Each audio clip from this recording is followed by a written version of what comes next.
there's just so much. You're listening to a Mamamia podcast. Mamamia acknowledges the traditional owners of land and waters this podcast was recorded on.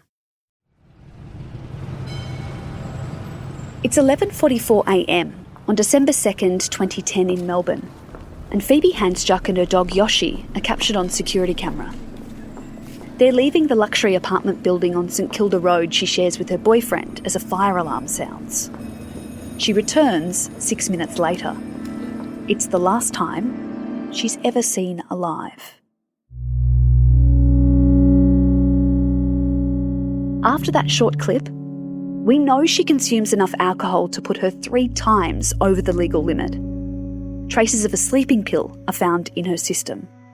According to police, at some point over the course of the evening, Phoebe exits her apartment and enters her floor's rubbish chute, falling 12 floors into a wheelie bin.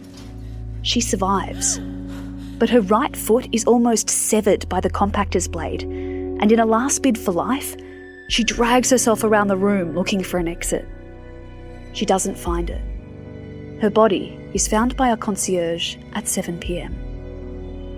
Her death is ruled a suicide, then an accident. But those explanations have never made sense to her family. How did she get into the chute? Why did she get into the chute? Did the police and the coroner get it wrong?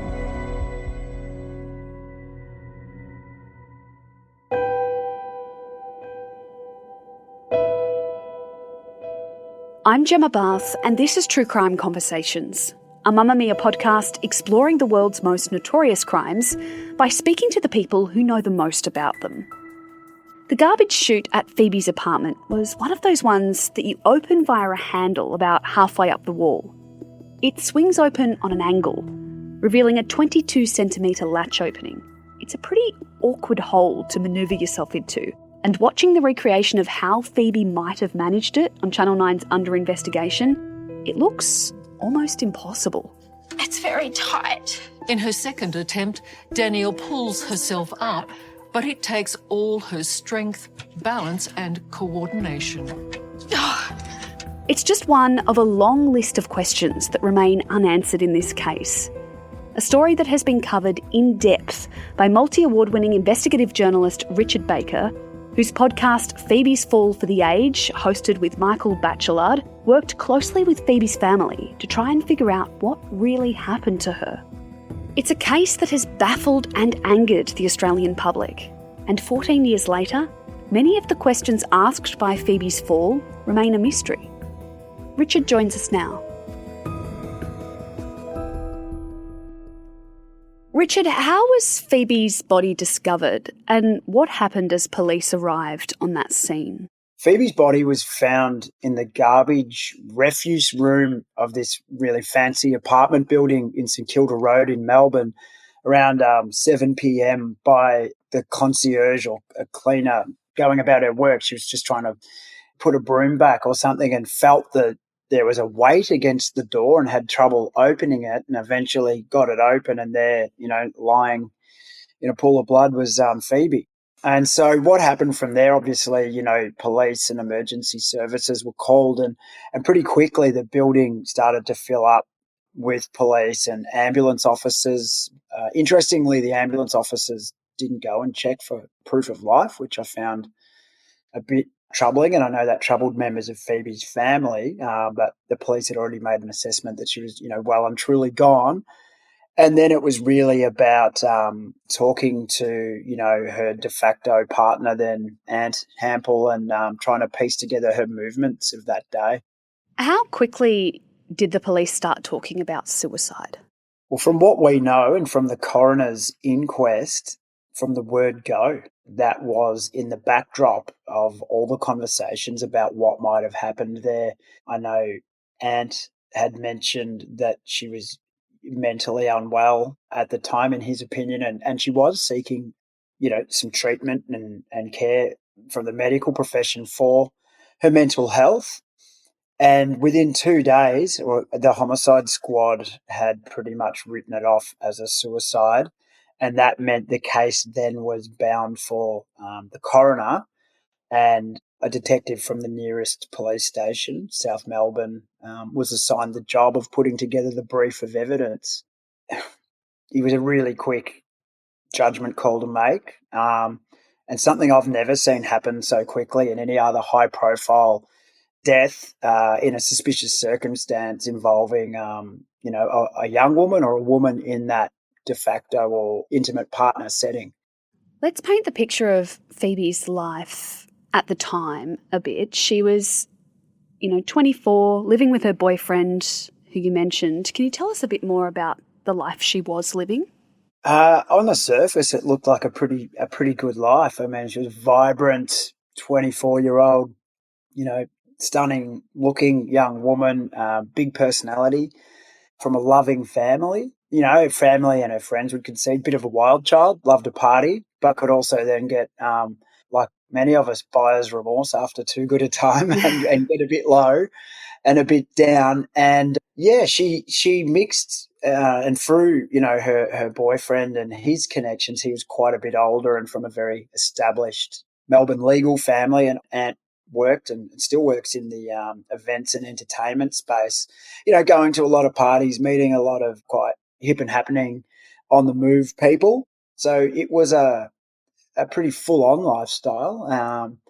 And yeah, I think her family and friends would concede that she did have her battles with alcohol and occasional, drug use and stuff like that. But, quite common for people in their early to mid-20s to be doing all that sort of stuff. So, what do we know about how her relationship was going? You mentioned there was an age gap. It was quite a big one. Ant was 43, she was 24, and they'd had quite a few breakups in the kind of time before she died. How was the final weeks of their relationship? Volatile, very volatile. There had been, according to Phoebe's mum and grandma, who, she was very close to, kind of 6 occasions where she had left him or walked out between October and she was found dead in, December.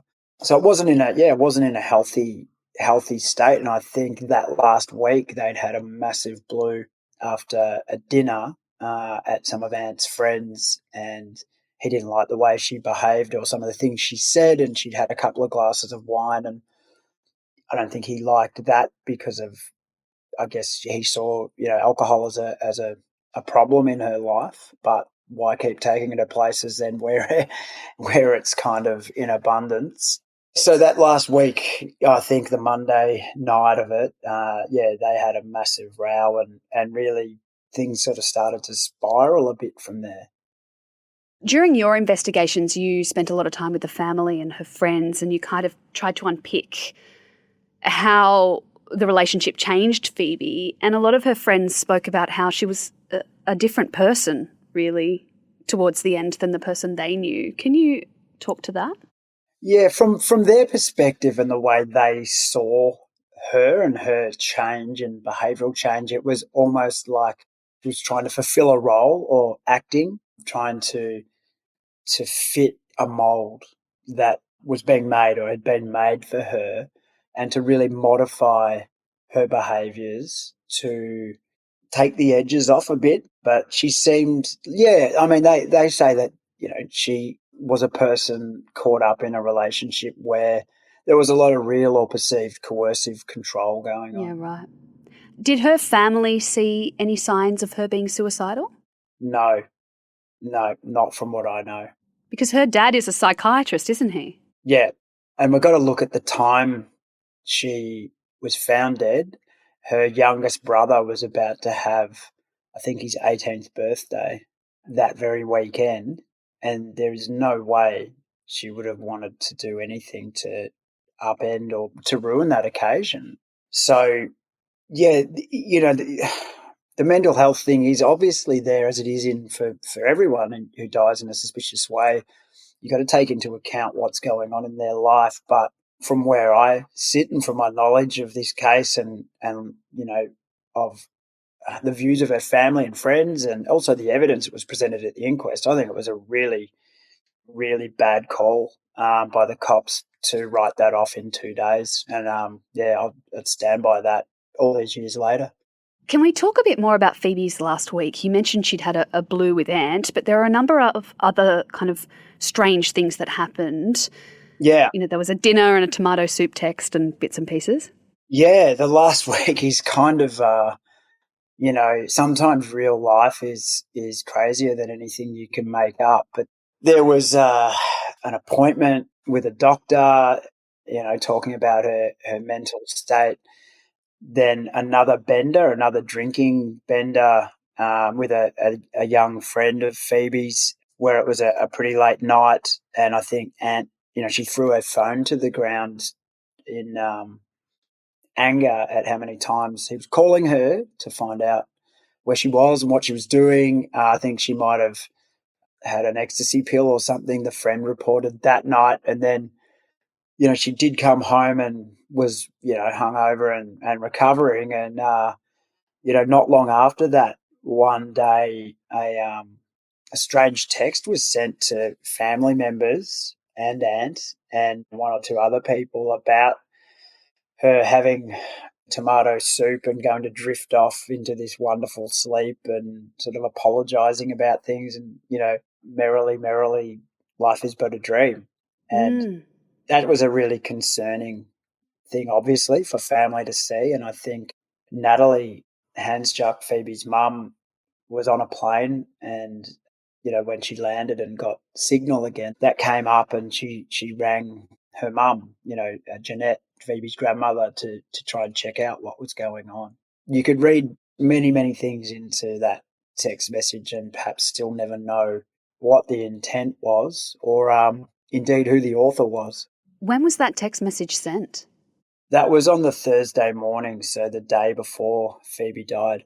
What about her movements on the day she died? We know she headed out in the morning with her dog. She's captured on CCTV camera. Then what? We don't know.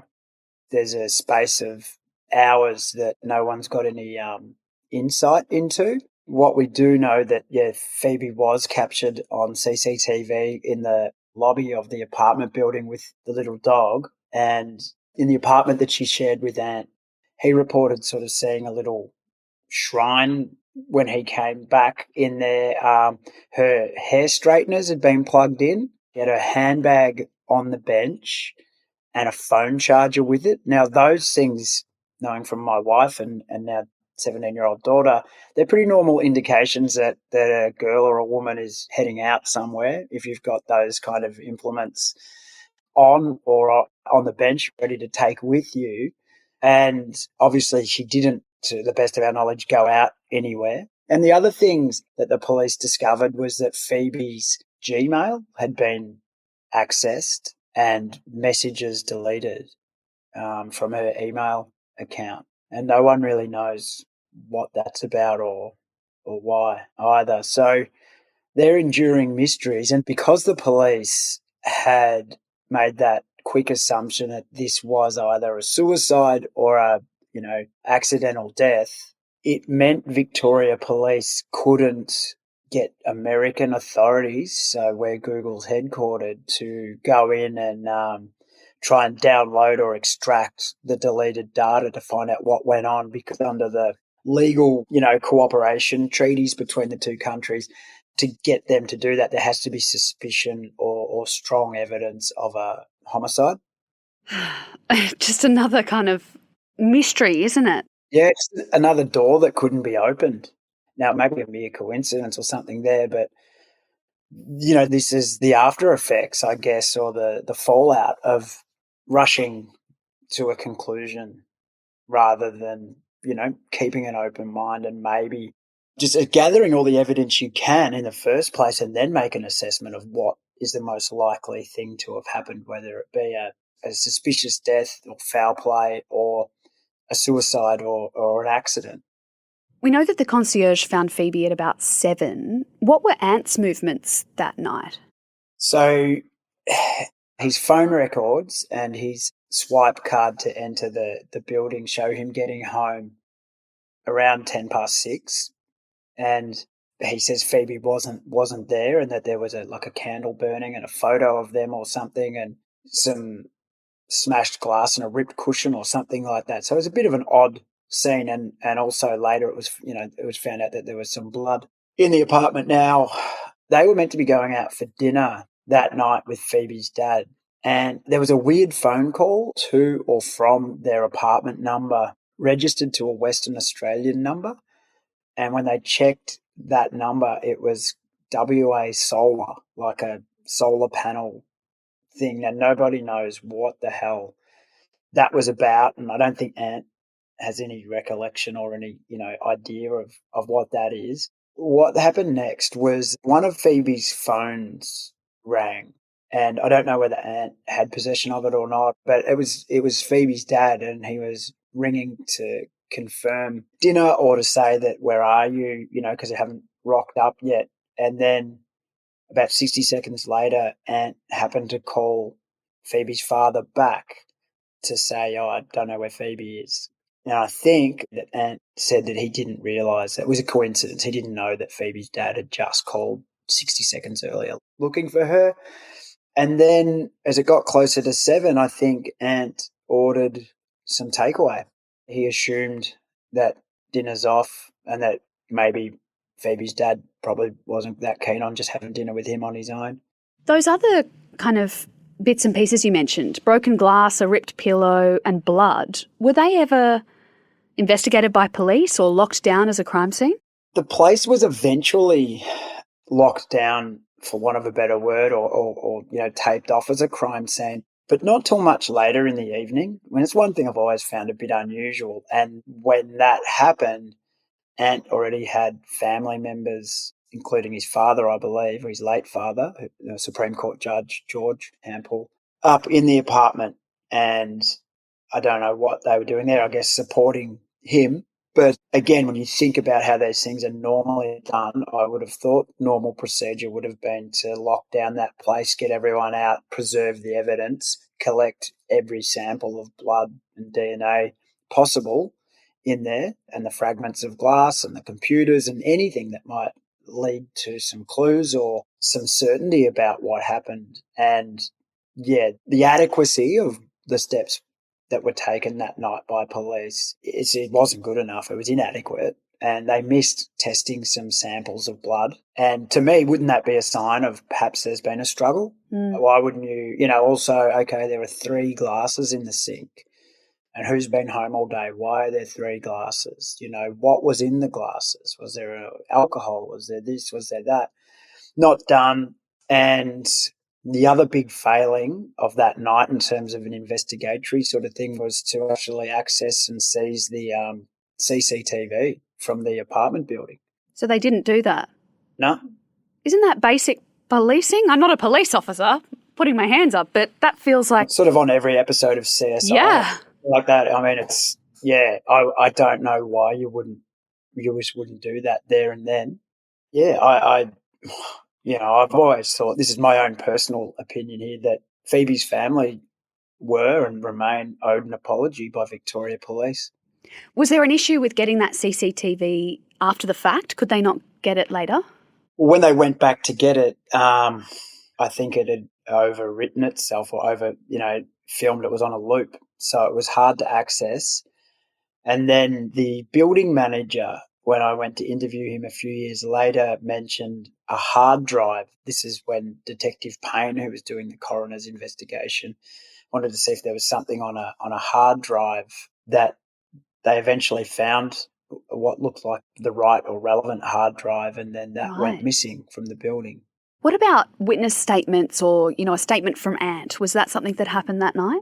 Yeah, he did give a statement, and I think in it he mentioned that she was troubled and having battles with mental health and poor girl and, things like that. And then one of the officers on the scene observed in his notebook that Ant was, in his opinion, acting strangely and almost sort of putting on the crocodile tears and emotion and behaving unusually. But that said, people do cope with grief and shock in different ways. And, I don't think any of the other police remarked one way or another on his behaviour.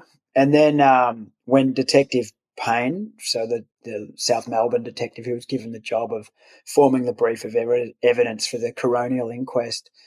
He wanted to re-interview Ant in January, so, maybe 4 or 5 weeks after Phoebe had died, and he wasn't being interviewed under caution or anything, but Ant's father, the retired Supreme Court judge, wouldn't leave his side.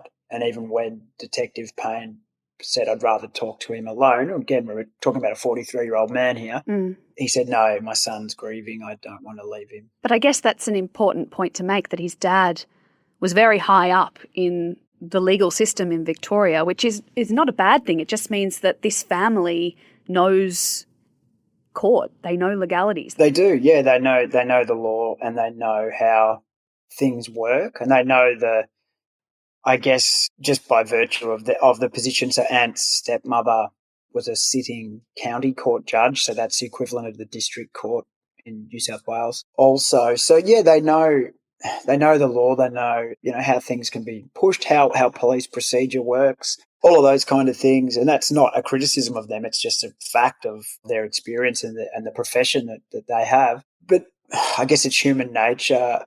People often, rightly or wrongly, tread a bit lightly around powerful people. Mm-hmm. And, you've got to wonder whether or not that happened here, because the point of doing this podcast was to actually put the justice system on display and ask the question, did it give Phoebe a fair go? And I think it failed. Well, as you were mentioning before, within a few days, so by the 7th of December, homicide detectives had determined that there was no second party involved in Phoebe's death, that she entered the chute voluntarily. How did her family react to that? I think, they will feel under a bit of a tidal wave of emotion and question and just trying to make sense of it all. But I think they were really taken aback with the speed which that conclusion was reached. And I mean, if we look at other examples, other prominent cases where women, wives or girlfriends have been found dead in suspicious circumstances. So, I'm talking about the Jill Marr case. Also, in inner Melbourne, a few years after Phoebe, the early stages of those investigations put a bit of media and public heat on the husbands. And I was talking to experienced detectives after Phoebe's case. They thought that was really odd, that this is a strange situation. This is a domestic de facto relationship.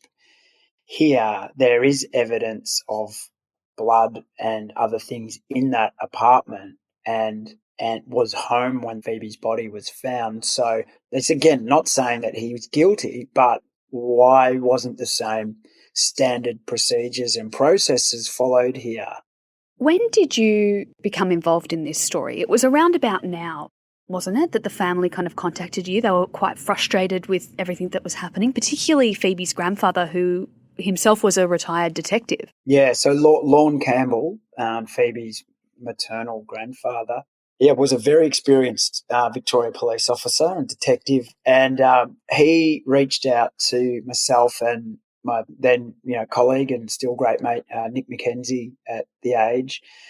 And what he was reaching out for was, it looked like at that point in time that there was not going to be any inquest by the coroner into Phoebe's death, that it was going to be written off either as an accident or suicide with no questions asked. And Hampel's lawyer had approached the coroner's court saying that an inquest was not needed. And that struck me immediately as really weird. And I've just gone, hang on. I did a quick search to find out if anyone else in Australia has been found dead at the bottom of a garbage chute, and found no. Plus you add in all the other stuff that went on in Phoebe's last week and the suspicious kind of scene in the apartment, and the fact that there was no fingerprints on the garbage chute, and the difficulty of getting yourself in there with no external assistance. Of all the things that you might want to have an inquest into, this would be one. Why would a coroner not want to do this? And if you are a grieving partner of someone who's died in such a bizarre way, wouldn't you want to find out why and what happened? So instantly for me, and I remember Nick was going, this doesn't feel right, this doesn't smell right, it's not right. And we wrote quite an extensive, feature article detailing all the question marks still around Phoebe's death and, putting some pressure on for an inquest, that the right thing happened, that there be an open and public inquest with witnesses called and the facts, as the best they could be established, put on the table. Do you think that without that media pressure, the inquest might not have happened? Yeah, I don't think it would have. Doesn't that make it a bit of a ticker box? Yeah, it does. Yeah, it's astounding. But I don't think it would have gone ahead. I think it would have been written off. And in Victoria at the time, it was basically impossible to appeal a coroner's finding or the way the coroner was doing something. So once a coroner gives a finding, that's it? At the time? At the time, yeah, and it's still quite hard. But, one of the, I guess, silver linings of highlighting Phoebe's case and the way the justice system performed or didn't perform was that some amendments were made to the Coroner's Act that does open up more avenues for families to appeal questionable decisions or findings by a coroner. You're listening to True Crime Conversations with me, Gemma Bath. I'm speaking with journalist and podcaster Richard Baker about the death of Phoebe Handsjuk. Up next, Richard tells us what the coroner found happened to Phoebe. I want to unpack a lot of the evidence from the inquest, but firstly, let's jump to the end. What did the inquest find? The inquest found that Phoebe was under the influence of alcohol and a prescription drug sold here as Stilnox. In the States, it's called Ambien. It can make people do some strange things. And the coroner said that Phoebe took herself to the garbage chute, got herself in feet first, and then shimmied down and went down, 11 or so stories. He said that she put her elbows to the edge of the aluminium chute to kind of slow her descent, but I know that the forensic pathologist who examined her body and all of that under questioning said he couldn't say that that had happened and that there was no debris on her arms or anything like that. And the other difficult thing to think about is that when Phoebe was found, she was found with her jeans around her knees. Mm-hmm. So going down, I don't know how that might happen. You're more likely to have your pants sort of pull up as you're going down, rise up. But also if they were down before she hopped in the chute, how did she get in? Because this chute is, I'm using my hands to kind of show, but it's about 22 centimetres. That's the gap. It's tiny. It's literally like a plastic bag of rubbish width. So it's not easy. It's not impossible to get into on your own, but you've got to be, Phoebe was fit and athletic, but also she's under the influence of stuff. You'd have to say her judgment and fine motor skills could have been impaired. It's really difficult to get into on your own. And to not leave a fingerprint, I don't know how you would manage that. So, the finding was that she died by a tragic case of misadventure, and the cause of death was when she got to the bottom, she got caught by a compactor blade and it nearly severed her ankle and she lost a lot of blood. So rather than suicide, which is what the police found, the coroner found that it was accidental death or misadventure. Yeah, he did. And what was kind of stood out about that was he went against the advice or the submissions of counsel assisting. So that's a senior barrister that's appointed by the court to basically lead the inquest.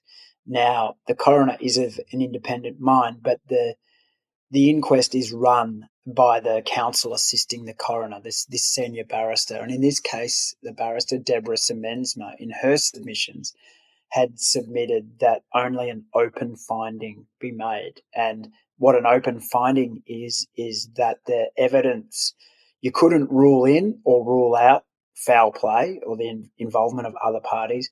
You couldn't rule in or rule out suicide, and you couldn't rule in or rule out death by misadventure or an accident.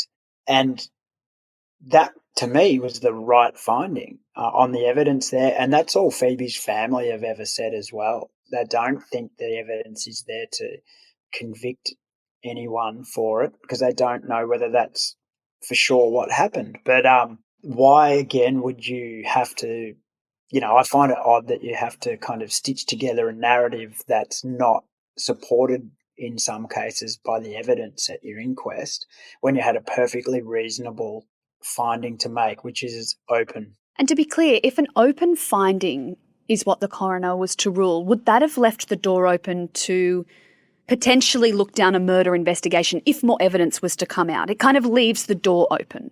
Yeah, it's easier for the court, to act on new and fresh information. So, because a finding has been reached, it doesn't mean, and if it's, really good information that changes things, that would then take it back under the umbrella of the police to go and investigate that. So just because this finding's made doesn't mean police are forbidden from acting on fresh evidence, and neither is the court. But it just is a blockage, I guess. It makes it that bit harder for the court or for the family or for new people to present new evidence to the court to get that finding overturned and perhaps made into an open finding, because then you have to really go about undoing the finding that's already there to then be able to add the new information to the mix. We've already talked about some of the weird clues. The one that sticks out to me is the no fingerprints on the chute. I've watched a young girl who is the same kind of height and build as Phoebe try and get into that rubbish chute, and I just don't see how you would do it by yourself and not put fingerprints. The pants around the ankles, as we've mentioned, but then another kind of clue that came up in the inquest was bruising. Can you talk us through that? Yeah, so Detective Payne was having a look at some of the medical examination photos of Phoebe's body and had picked up on some bruising around her arms and also on the side of her face. And he asked the pathologist to take another look, and he came back and said, yeah, there is some bruising to, I think, the jaw or the side of Phoebe's face, but also then some bruising marks around her arms that he said could be consistent with grip marks, so like being forcefully held. And that, again, that was overlooked initially, like no one had picked up on that, and it wasn't until Detective Payne was doing the brief for the coroner that this understanding of bruising to her made it into all the evidence.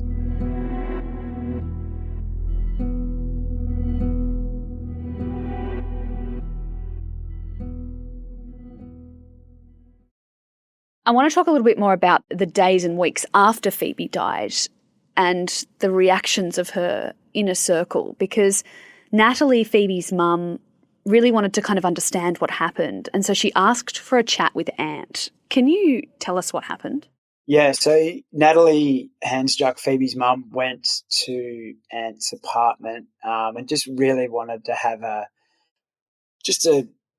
break the bread sort of chat and find out what was going on, what had happened in that last week, trying to get some answers. And I also think they were trying to work out, funeral details and stuff like that, because Aunt had pressed his case to be next of kin, as they'd been living together as de factos for more than 6 months. And Natalie was kind of protesting that because that meant he had control over her body, also control over, obviously with the body where a funeral would be, what sort of event it would be. And then it emerged that she had a life insurance policy, and that gave him access to that, although down the track he did give up all of those things. So Nat went there for a meeting to sort out a lot, to get some understanding, but also to try and flesh out why he was pushing for next of kin and stuff like that. And she recorded the meeting. Why? Well, I think she was suspicious and was wanting to gather some evidence. And I guess given the police had already given up, who else was going to do it? And so she recorded it. And I've heard, and I think we played in the podcast a part of that recording that was played in the coroner's court. And yeah, it was pretty strange. Ant had his stepmother, Felicity Hample, the judge, there with him. I believe his father might have been there, and a couple of other, support people. And the conversation, went around funerals and, Natalie wanting to push her case for the family to do the farewell, and Ant wanted his own service. And on the tape, Ant's stepmum, Felicity, reminded Phoebe that under the law, Ant was next of kin and he had this right to do what he wanted. So, yeah, it was a kind of strange situation. And Natalie said Ant, was acting strangely. And I think at one point, went over to the couch and was just kind of in a fetal position with grief. And she just found the whole thing really odd. And I think there was also quite loud music playing in the background, which I don't know why it was there. Maybe, I don't know, it made hearing the tape more difficult in any event. There ended up being a bit of a rift kind of formed between Phoebe's family and Ant, didn't there? Yeah, pretty quickly, especially over the next of kin stuff and not releasing the body, and then applying to access her insurance policy and estate. George Hampel wrote a letter of support affirming their relationship and the genuineness of it to convince the relevant authorities that Ant should be the beneficiary. Now, like I said, he later gave those monies and things to Phoebe's brothers. But yeah, the whole dynamic was pretty frosty because of the unanswered questions, and I think the odd behaviour. And the other thing I think that really pissed the family off was Ant announcing Phoebe's death on Facebook, saying that she was a troubled young woman and he did his best to save her, but she's taken her own life. Which is something that they just categorically don't think is true. They don't think, I think they've got an open mind on it, but they think that's the least likely. Also, why would you do it in that way? Yeah. To reiterate, Ant hasn't been implicated in Phoebe's death, but the public record does show that Phoebe is not the only young girlfriend he has had who has died in unusual circumstances. No, in 2018, I got a phone call from Phoebe Handsjuk, and she just said, "Are you sitting down?" And I was at work. I remember it really clearly. And said, "No, but do I need to?" She goes, "I think you do." And she just said, "It's happened again." I said, "What do you mean?" And she goes, "Ant's had another girlfriend die." And I said, "You're kidding me." And how and all of that. And so the young woman we're talking about here is a young Melbourne woman called Bailey Schneider, who had been seeing Ant in a more casual way, I guess, than Phoebe. They weren't living together, but they had holidayed together and were in a intimate relationship. And Bailey was 25, again, had her issues with mental health and how she viewed herself, issues with alcohol and drugs and partying and things like that. And she was found in her parents' home in Ascot Vale, a suburb in Melbourne's inner northwest, hanging with a curtain cord. Well, she was found on the floor of the kitchen with a curtain cord round her neck, and the belief was she hung herself from a kitchen cupboard. And her parents had just gone out for an hour to go to the shops, and she'd asked them to bring her something back to eat. Wow, that is tragic. Yeah, and now Ant has been cleared of any involvement in her death by a police investigation and also a coroner's report. This one didn't go to inquest, but he was one of the last people to communicate with her overnight and that day. They had phone calls and had exchanged messages over Facebook Messenger and things like that. And Bailey's parents are wondering about what the impact of their relationship was on her state of mind and her mental health in the weeks and months leading up to her death. You released your series on Phoebe in 2016. What was the reaction like when you put all of this evidence out? It was overwhelming, actually. Australia, 2 years before, in America, Serial had released the first version of the Serial podcast, and that kind of turned people on to, I guess, that way of getting really deep into a story. And it had been eating at me since the outcome of the inquest, which was delivered in 2014. We hadn't told this story right yet. And I thought with no experience in podcasting at that stage or skills, that this would be the way to tell it. And it was difficult and a real challenge, and needed a lot of help from a lot of good people along the way to help write it and tell it and all of that. But once we released it, it was massive. It was like, it just went gangbusters, and people were asking questions of the justice system that we all rely on. We all don't want to have to rely on it, but any day we could be relying on it to work properly, fairly. Nothing's perfect, but to do its job. And what Phoebe's story did was tell a story of, on a few levels that are really pertinent to the community, about, power imbalances in relationships, power imbalances between families and different layers or levels of society, and the performance of the justice system, and who gets its mercy and who gets shortchanged through, inadequate investigations and things like that. So I thought, wow, you can get this right and you can tell the story in a factual but engaging kind of way that allows people to kind of see it play out inside their own heads, which is what the beauty of good podcasting is. They have a longer shelf life, and that to me then gives it more scope to actually get our politicians and other authorities to act. Well, this podcast did help do that, right? It helped the Victorian government decide that they were going to review the Coroner's Act. Yeah, they did. So they did a review into the Coroner's Act with a focus on the difficulties or impediments to appealing outcomes or decisions of the Coroner's Court.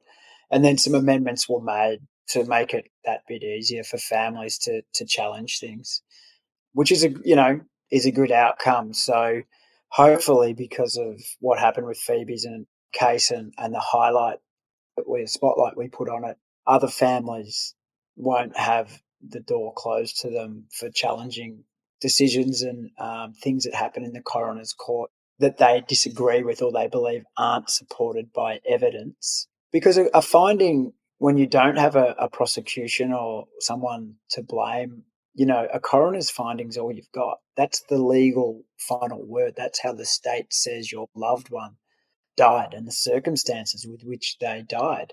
And if you don't agree with that, or you think that it's made on false assumptions and isn't fact or isn't true, that's a lot to live with. That's a really heavy thing to go, well, the record says, my brother, sister, whatever, died this way, but I don't believe it. And I don't think when you assess the evidence rationally, when there was a much more obvious and acceptable finding, in this case, open finding, I'd find that really hard to stomach. Where do we sit with Phoebe's case now? It's 8 years since, all of those changes were announced and we were able to appeal. Has Phoebe's finding changed? Has anything else happened? I and Phoebe's family and others, still get people coming forward with bits and pieces of information. Some of it may be irrelevant. Some of it looks to be relevant. There's nothing's changed. The finding's still the finding. The same question marks over that finding from those who don't think it's the right one still exist. I think Phoebe's family believe, and I believe, and I have, some foundation for this belief, that there are people out there who know a bit more, who she may have come across or was involved with in that final week of her life, who for whatever reason weren't questioned by police, perhaps because they weren't known to police or weren't obviously connected to her in that way. Yeah, I feel that her story, I think there'll be one or two more twists or turns before too long. Thanks to Richard for helping us to tell this story. And to reiterate, Anthony Hampel has not been implicated in Phoebe's death. The coroner's finding legally stands to this day, ruling that the 24-year-old's death was an accident. We'll leave a link to Richard's podcast, Phoebe's Fall, in our show notes. True Crime Conversations is a Mamamia podcast, hosted and produced by me, Gemma Barth, and Tahli Blackman, with audio design by Thom. Thanks so much for listening. I'll be back next week with another True Crime Conversation.